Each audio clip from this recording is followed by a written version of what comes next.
Good afternoon, everybody. Welcome to Talking Real Estate with Champions Real Estate Team here at Berkshire Hathaway Home Services Ambassador Real Estate Company. My name is Mark Wehner, the second team leader here. So every Wednesday we jump on, give a rundown on kind of what's going on in the real estate market over the last 7 days. I like to start out with a quick tip. So we've kind of been enjoying this last couple of days, a little bit of fall weather. So I know some of you guys may be thinking of firing up your furnaces as just a test run. So that's a good idea. So from just general home maintenance, as if sometimes those things aren't, they sat over the summer. So get those things fired up. Give them a test run this week maybe, and if you need to, get those serviced. It's good to have those annual service cleanings and stuff just to help that longevity of your appliances and your HVAC and some of those major components in there. So that's kind of our quick tip for today. So just general house maintenance around the outside of the exterior of their house is a good time to maybe do some of that backfilling. So over time, that the foundation of the dirt around the foundation will settle a little bit, which creates a negative slope towards the house. So we get some of those big snowfalls, all that water is just going to start draining right along your foundation. So make sure you get that dirt, a positive slope around there. I just did that a couple weeks ago around my house. So, it takes about a weekend, a day or so just to, get the dirt, get them at garden centers, any type of landscaping companies or anything like that. But typically you want to get just regular, dirt, not necessarily the topsoil or garden soil, because that's going to have more sticks and more branches and be a little more porous, type of thing. And like the clay and stuff is going to be, get that water to shed away from there. So, but yeah, so that's kind of the quick tip, just general house maintenance while the weather's still a little nice. It's a little chilly. It's not, it's a good time to work outside. So quick tip for that. So we'll jump into what's gone on in the real estate market over the last 7 days. Let me pull up the charts here. Pull these up earlier this morning. So I know last week I pulled them up later in the afternoon. So it kind of skews the numbers just a little bit, not too much. But over the last 7 days here, we had 749 new listings go live in the last 7 days. Contracts written was 354. So like I said, I pulled these numbers at like 8:30. So any of those contracts that got turned in later in the day, we might be up in that 400 level where we're kind of, typically about this time of year, with our data that we show. And just under 500 happy new owners this last week. So congratulations to those that have just got a new house and ready to rock and roll for the holiday season. So, like I said, typically, nothing crazy going on in the market here as far as number wise goes. Very typical for this time of year. You're seeing some of the houses that the sellers typically that are on the market now, they need to sell.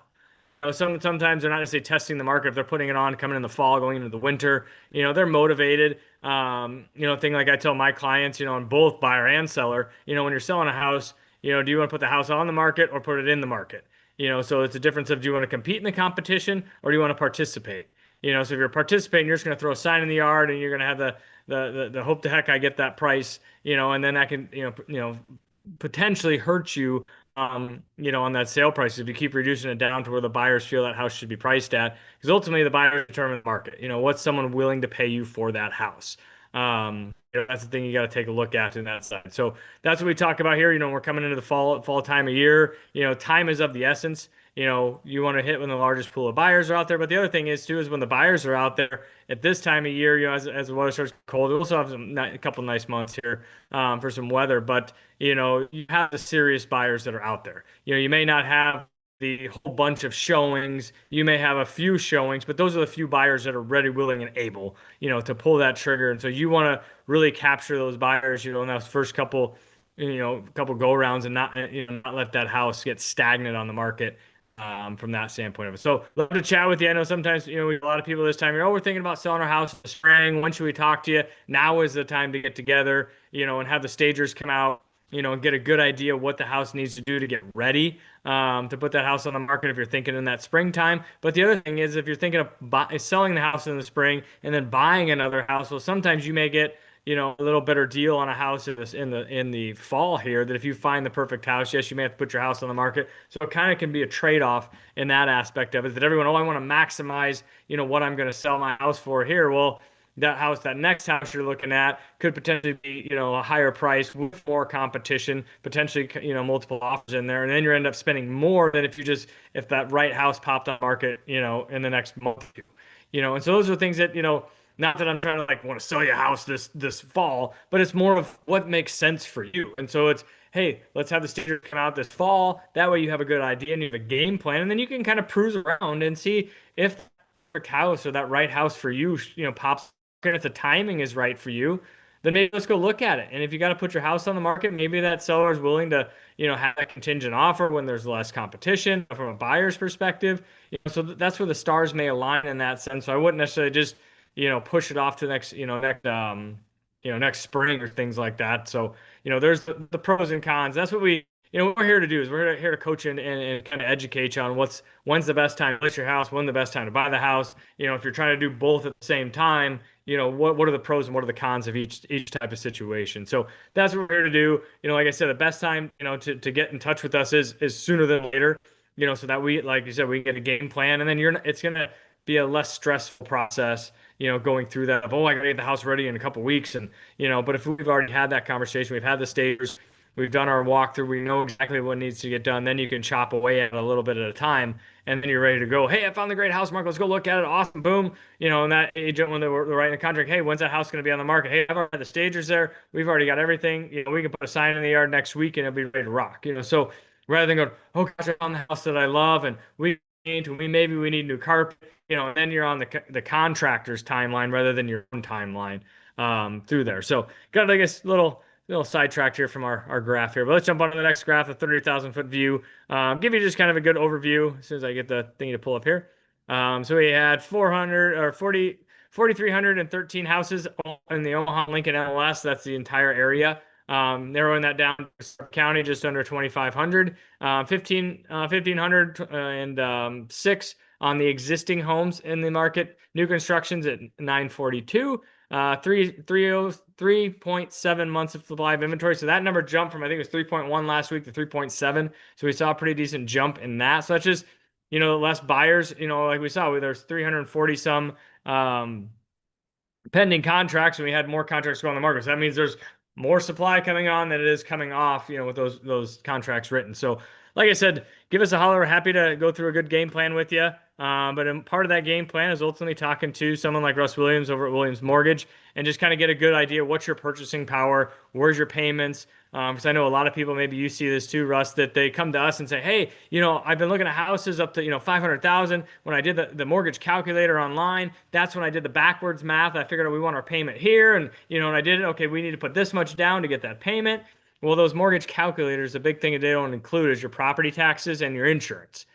So at a $500,000 house, you may have $4,000 worth of homeowners insurance, and you may have an $8,000 to $10,000, property tax bill. What is that? It's almost 12 grand. So that's an extra $1,000 on your monthly payment that mortgage calculator is not taking into account for, that you may not be comfortable with. And to make sure you get the right numbers, talking to somebody like Russ, he's going to get you that game plan. That's why I say get in touch with us sooner than later so you can kind of figure out what time is the best for you. So I guess, Russ, what are we seeing? I know we got a lot of things going around in the environment as far as the economics and the shutdowns and, all that kind of fun stuff. So what are you seeing on your end? Yeah, it continues to be a bit crazy. We are on day number 8 of the shutdown. And as a result of the shutdown, we're not getting economic data that's being released from some of the federal agencies and federal departments.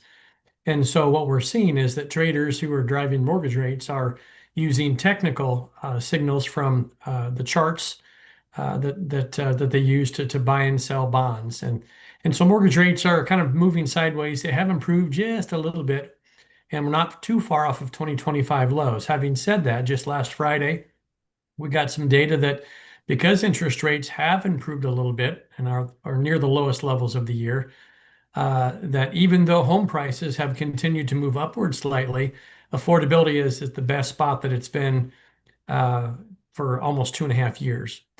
So this is a good time to get out there and buy a home. Mark, we've talked about it a lot of times. Serious buyers, they're out there in the fall and winter and even early spring. And so this is a good time to do that. Having said that, we are also seeing that we're on the leading edges of consumer sentiment starting to soften and flatten out and starting to become pessimistic. And that combined with, if we continue to see weaker jobs data and inflation staying in check, that will bode well for mortgage rates. Having said that, and we've talked about this before, if we do see mortgage rates drop, that typically starts to pull people off of the sidelines who have been waiting for lower rates, and that increased demand starts to put upward pressure on home prices. It happens in every recessionary period. We can show you charts back all the way to the 1950s, and it's true in every case. So what I'd encourage you to do is get with Mark and his team and put a plan together. If you see something you like, we've said this many times, marry the house and date the rate. If rates do come down next year, we can refinance and get you the better rate, but you've bought it at today's price, which likely may be better than what you're going to see next year. So having said that, Mark, it's a whole lot of nothing. We're moving sideways until we get hard economic data coming out from some of the federal reports, which probably if we do happen to end the shutdown, will come out relatively quickly, and we could see some volatility. Yeah, and what I've seen in my excuse me, my 17 years is when there's some uncertainty in the market, specifically in the stock markets and things like that. You see some investors pull money out of the stock market and they're going to put it into a different asset class. And a lot of times that's putting it into real estate because they know that that's kind of a steady eddy and they're going to get appreciation if they're doing it as an investor. They may have some write-offs, some tax implications in that sense. So that's sometimes what I see too, that as you come towards the end of the year and there's some tax planning strategies that maybe some money may be coming out of you're just moving from one investment vehicle into another investment vehicle, as we're seeing with gold prices going crazy right now too. So there's some different things that may drive some more buyers, in the marketplace, and that's not going to bring more houses on the market from the investor standpoint, because most of them are trying to acquire those assets rather than unload the assets. But so yeah, those are all just things we talk about in our coaching sessions of, why is a good time to buy, and it's more of, it really boils down to what's a good time for you. And that's what we try to get all that information so that you can make that decision, with you, your family, your spouse, your business partners, whatever the case may be, all those decision makers in that process, so that you're well rounded in what you're doing and why you're doing what you're doing is basically what it is. So, but anyways, well, I appreciate everybody jumping on with us today. Like I said, if you have any other questions, numbers down here at the bottom, 672-7670, or give Russ a holler, 290-8936. And we will see everybody next week. And enjoy the nice weather.